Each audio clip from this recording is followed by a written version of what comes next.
Welcome back to the show, everybody. Again, the online bid is underway on the Facebook wall. Join us, because Dupes and I will be there, and I'll speak for Mike Abou-Meshrik. You'll be there too. Saturday, April 18th. I got to find nine other people to be there. That's right. At this moment. Legend Series. Put your bids in for the table, and all the funds raised today from the auction will go to the Special Olympics and Law Enforcement Torch Run, the beneficiary of the Polar Plunge. I'll tell you what, I don't know how you guys feel about this free agency with it opening 11 a.m. Tuesday. My initial inkling is to say, listen, just wake me up when it's over. But and it's turned into Mike Abou-Meshrik bobblehead day. But you can't do that in sports talk. You can't do that. No, you know what, Rod? Since they came out with these 1-year contracts, I've lost all interest in free agency. Have you? Day. Well, because everyone's a free agent again. So I mean, it's. It's kind of fun back in the day where, which piece are you going to put in to that hole that's missing in your puzzle? But now all the puzzle pieces every year are thrown up in the air, and you've got nothing really to work with, or half a puzzle. It's not, fill in a hole. It's like, okay, it's almost starting all over again. You see it in NHL, every so often a marquee guy comes onto the market. It's a big deal, right? Yeah. And it's like you don't often get a really high-scoring left winger that comes open in free agency or whatever it ends up being. But this kind of stuff happens every year. There's always big names available. But I still have some interest for sure. I think the biggest interest is getting through it and then looking at what your team actually looks like. Because every team's got some significant holes, I think, that need to be filled. All right, and this is just a trickle-down effect. All right, you kind of go and you see, I didn't get Willie Jefferson, or I did get Willie Jefferson. That means I have to cut 3 other guys. So then 3 other guys get cut, and then they turn out to be better than any of the free agents anyways. So, I mean, just the turnover of rosters has got me turned off of it altogether. It's not special anymore. You're not building towards something. I think you should build towards a championship, not always be in the hunt. And I know I'm not a lot of people agree with me there, but I like the building. I like having, I like the GM being responsible for something, not like, let's see what we can do this year with as many free agents as we can get. Mm-hmm. Well, and I could tell you guys are geeked up for free agency because I didn't even have my thoughts out yet, and you jumped on it, which is totally fine. My point is, my inklings to say wake me up when it's over, but on the flip side, you can't. You're hosting a sports talk show here, and it's free agencies. It's the biggest time of the year in the offseason, so I totally don't. Like the draft, I'm not talking about it because it's so boring to me. This is not boring, but I guess my point, see, there you are, jumping on it. No, so, you're done. like Jason Fichter at the Ryder Prider fan page and all the people that are running, news agencies, look at Dave Naylor, look at Justin Dunk. It's exhausting to follow every player's Twitter feed. Every player's wife now, like Holly Jefferson, who I know Holly and she's awesome. I'm enjoying watching her thing, but I'm not sitting there hitting refresh. I just can't. It's exhausting. I'll let somebody else do the work. I forgot about Jagarrett Davis because everyone's looking at Willie Jefferson, and I felt like an idiot asking that question because, I mean, who's the better passer? No, I'm actually. I'm glad you did ask it. Right. But that's why we need to do shows like this to remind ourselves, if not the viewers, as to who's available, that guy, who's not. There might be a better pass rusher than Willie Jefferson. He just doesn't have. He's not Willie. Like that's what I'm talking about. We're supposed to be the insiders, and I forgot about the best pass rusher, arguably. That's what I mean. I kind of lost my. The XFL, though, that's got a taste in my mouth. Okay, I'm not done yet. Stay on point. Just hang on for a second. Look at all these squirrels. There's 8 topics. Let's talk them all at once. That's the problem when we get together. Squirrel. Yeah. Where was I? No, but seriously, Brandon Bridge is a guy that I'm going to be watching for because he is a free agent. I've seen no announcement out of BC that he's re-signed. And by the way, before we jump to the XFL, squirrely, Charleston Hughes. I think he's just trolling everybody. And I'll give you a little example as to why. Friday night, I'm interviewing him at a VIP event at the Kinsman dinner at 5:15 p.m. And I said to Willie, how do you feel about Touchdown Atlantic 2020 and the Riders playing in it? Charleston says, if I'm a Rider in July, I'll be excited to play in it. And Lowther and I looked at each other like, what? So an hour later, I'm on the main stage. Darren, you're in the room at the TCU place. And I'm like, Willie, downstairs, you just said, if I'm a rider in July. So what are you talking about? What's your status? And then he plays into the answer that's been viewed 10,000 times on Facebook and Twitter, where he says, I will officially announce I'm back with the Rough Riders in 2020. I'm like, that's 180 degrees different than what you just said downstairs an hour ago. I don't have a problem with it, but he just reminds me a lot of Duron Carter, i.e. expert level troll. Just getting people worked up. That's my take on Charleston. That's the I don't get it. The attention seeker. Yeah, he's back. But that's, I mean, maybe that's another that I got a little bit too many grays to be effective on what Twitter means to people, but I don't care what 10,000 people have to think about me, whether I get a heart or not. But that's what it's for. I mean, you can get 10,000 hearts, you do it apparently. Likes. I feel like an idiot. I feel like my dad or my grandpa talking about stuff that kids are doing these days. I know. But that's what it is. I mean, we knew he was coming back. I knew, you knew. Yeah, but there was just a little bit of you that didn't. There was because he was playing it that way. And that's what I find fun. Not everybody finds that fun. Well, it's interesting because free agent lists come out after the season's over, and he's on the free agent list. And then somebody said he's not on the free agent list, and he's on one list, but he's not on the other list. And then we go away to Houston, and all what breaks loose here, because we don't know what's going to happen when Nick Lewis hosts. All of a sudden, he's bringing in Charleston Hughes, and he's asking about free agency, and Charles says, no, I'm under contract for 2020. He says that back in December. So we think case is closed. He's under contract, right? And then all of a sudden, we're into the end of January, and it's like, wait, is Charleston a free agent? People have him on the free agency list, and people aren't sure again. So we ask him on stage, and he says, no. I'm coming back. And then the next day he says, I've got huge news. And the next day, I got huge news. It's coming in 72 hours. Well, and that's what teams do. They get guys to sign contracts, and then they release them in the desert of February. That is the CFL season, right? Nothing's going on. A team wants to stay relevant. They sign one of their big players in December.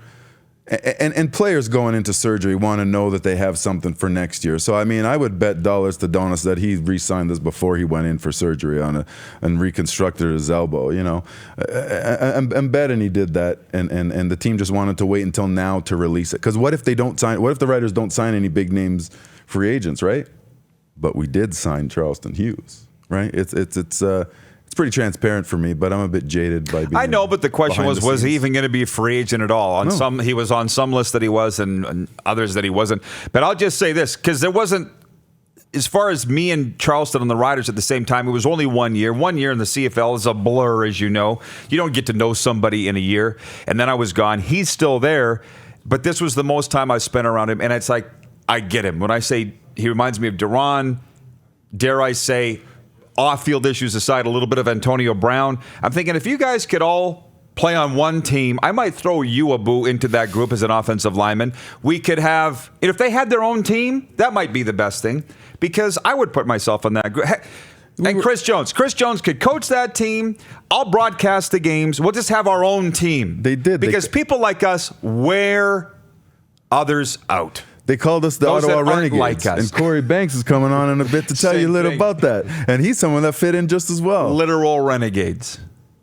Right? Talk to Eric Tillman about putting a bunch of renegades together and see what happens.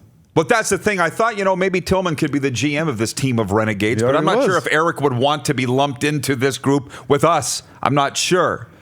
Do you see what I'm saying? He did when Eric built the Ottawa Renegades. I know he went across to every team and goes, that guy doesn't fit in. That guy's an idiot. That guy's the same kind of idiot. Look at this guy. Oh my goodness.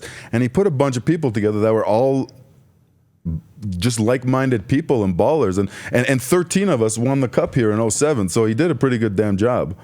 I would say, but did you guys do much winning in Ottawa? No, and that's why exactly. That's why you got to sprinkle those players around, because squirrels. Everyone, if you have 74 guys chasing a squirrel, you got to have someone. I always say you need a kite and someone to hold that kite down to the ground. You can't have a locker room full of them. No, I get it. No. I totally Kites get it. Kites are awesome though. But that's why when people talk about my time with the Rough Riders, it was a miracle that I lasted 20 years. Just so grateful to have had those 20 years, and now, thanks. On to the next thing. Thanks for the memories. You know what I mean? Yeah. And that's so. With Charleston, it was just a lot of fun, and I get where he's coming from. But I guess the point on all this is he's now trolling people saying he's got huge news. My guess is that there is no huge news. I don't know. But enough about that. Abu, you wanted to talk about the XFL. Oh yeah, I was Opening eating crow. I didn't think it was going to be very good. I thought the football was going to be subpar, and it was great. It was good football. There was a couple players that I was kind of picking on, but for the most part, 4 out of 5 offensive linemen were really good.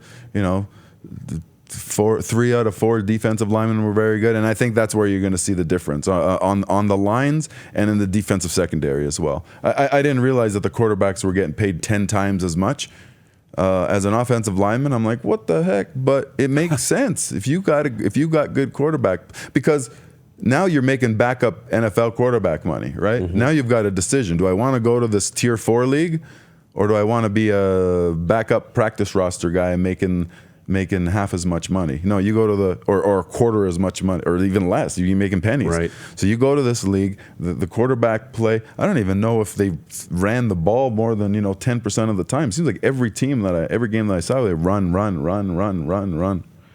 Well, and I watched my beloved Tampa Bay pass. Vipers. I finally learned their name. The Tampa, Yeesh. that was the worst game. Yeesh, that's I your boy, got to pick Tress. another team. The They're interviewing Tressman. the I'm Renegades. like, flashbacks. No quarterback, awful offense, and Mark's got to answer for it. Yeah. Where have we seen this movie before? Chicago, Toronto. But he's a Poor quarterback guy. whisperer, so come Supposed on, to man. be. Yeah, come on, man.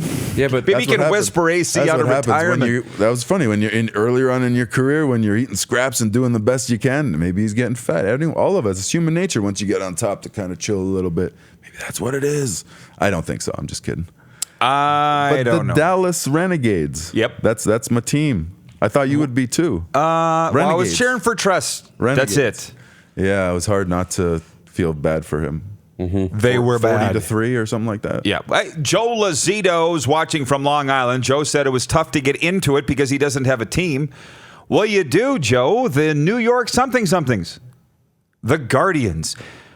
These are some bad names, by the way. The Dragons, the Guardians, the Renegades. Love the Dragons. The Defenders, Seattle. Why? yeah. Because the Seattle kind of, East Asian flavor that's in Well, Seattle they on the so West went Coast. back to old school names. I would have liked to have seen the Seattle Wave. You know what I mean? The Battle Hawks. That's awesome, man. I want to get in a fight right now just saying it. I'm just saying it's old school. Battle Hawks is a badass name. Defenders. Washington didn't seem like they even tried. They didn't defend. I know. Hey, what do you want to call us? I don't know. Defenders. What do you want our jerseys to look like? I don't know. Red. Yeah. Red. And Very what? boring. No, I don't know. White.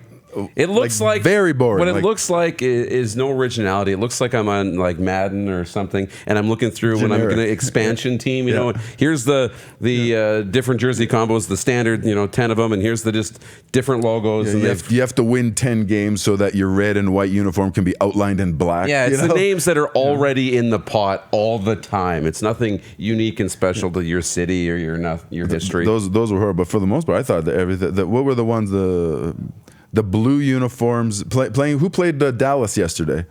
The blue uniforms with the wings on the helmet. Man, that was badass. The Houston Roughnecks, I mean, they go back to the Houston Oilers with the oil derrick on the side Right. of the helmet. Yeah. That was kind of cool. I didn't mind that. That It was wasn't horrible, But let's No, put it it wasn't that horrible. way. But you know Robin, what? hang on. Robin in Prince Albert writes in. He says, "Rod, the Seattle Wave. Come on, LOL.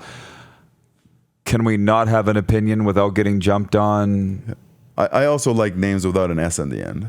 You know, That's why I'm saying it. The Seattle Wave. When we were kids, there was that riddle: name 5 teams without an S at the end, and there The was the Sox, the Heat. Sox, the Jazz. Heat, Jazz. The Heat was the new one. Somebody just asked me that was the new other one. day, It yeah. was before the Heat and the Magic, but it was 5. I don't remember what it was. The But Mammoth. anyways, that's new. That's all new stuff, right? Yeah. I used 3 to- in the NHL. But what's new now is retro, i.e., Battle Hawks, Guardians, Yeah. Dragons, Vipers. When I was a kid, I was baseball stars. My team was the Orlando Blaze, and I thought that was the coolest name ever. for other reasons as I grew older. But I thought Blaze would be super flashy Oh and my cool. gosh. Now it's old. Now it's old. Copyright day, Orlando teams, you can use it, but holler. Did I get your opinion, Abu, on James Franklin as a rider backup quarterback? Yeah, I think would be real good. I think that's what he is now. He's a good backup quarterback, and that's what we need is a good backup quarterback. Harkness, I always want to call him Dracula. Isaac Harker. Yeah, that Dracula kid. Yeah, he's what you'd want as a third string quarterback, I think. Because if Fajardo gets hurt, and let's face it, say probably 2 games a year for every quarterback across the league, just wipe 2 games off. You're going to be injured 2 years. Franklin comes in, Harker comes in on special teams, special teams, third down back, use him for that kind of stuff, get him the experience and have him develop. Maybe he'll be the guy that develops into a starter. I don't think James Franklin is being brought in here like we thought of him 5 years ago to be developed into the next rider quarterback. Now he's coming in as the backup, and he's going to be the best rider backup quarterback ever, which is the most important person, most popular person on the team, as we all know. Our viewers are jumping into, like, me and Abu's mind. They're all over just like us. Maybe that's a good thing. I don't know. Doyle Benson writes in, he says, the St. Louis Battlehawks, that's his team. Doyle says that Wendell Clark's was full Saturday and Sunday for XFL games. I know, Doyle. We were there. It was awesome. People were in tuned to the XFL, but they also promoted their ass off. Wendell's did, promoting that. So way to go. Michael Gregory writes in. She says, morning, folks. He says, morning, folks. Have a great day. He's one of those Alabama viewers, I believe. We're very big in Alabama. Did you know that? Football. 2 of our top 10 cities for Alabama viewership are in Alabama. Team. Alabama should have a XFL team. That's kind of weird that they don't. This is just going crazy. You just have Alabama. Can you put the comment up about Tecmo Bowl? The guy just wrote in about Tecmo Bowl. Do you have it? There it is. Reminds me of Tecmo Bowl and Blades of Steel team names from Kyle Halverson. Do you remember playing Blades of Steel? I was almost late. Do you remember that? Because... Yeah. I just kind of get trapped in what decade I'm living in. I can't remember. Would you remember Blades of Steel? I thought that was an 80s thing, but maybe not. They had a thing on NHL 94 so confused. today. No, That's why I was almost late. They were doing a thing on TSN about NHL 94 for Sega. Yeah. Maybe the greatest game ever played. 2 last questions. Wayne in Victoria says, what are the options at middle linebacker for the Riders? Any chance we get Solomon back? From Justin Hagley, he writes in and he says, where do you guys think Darrell Walker will be going? I mean, honestly, that's just like throwing a dart to answer any of these questions because nobody knows. It's fun to talk about, but if we gave you an answer, we'd be BSing. Yeah. Because I don't think even the players know. We need to break and come back for hour 2. Corey Banks, Abu's former Ottawa teammate, will be with us, and Malik Boynton of the Winnipeg Blue Bombers. All coming up next. It's the Rod Pedersen Show on Facebook Live and listen live at rodpedersen.com. You're watching Rod Pedersen On Demand. For more of the Rod Pedersen Show, visit rodpedersen.com or follow Rod Pedersen on social media.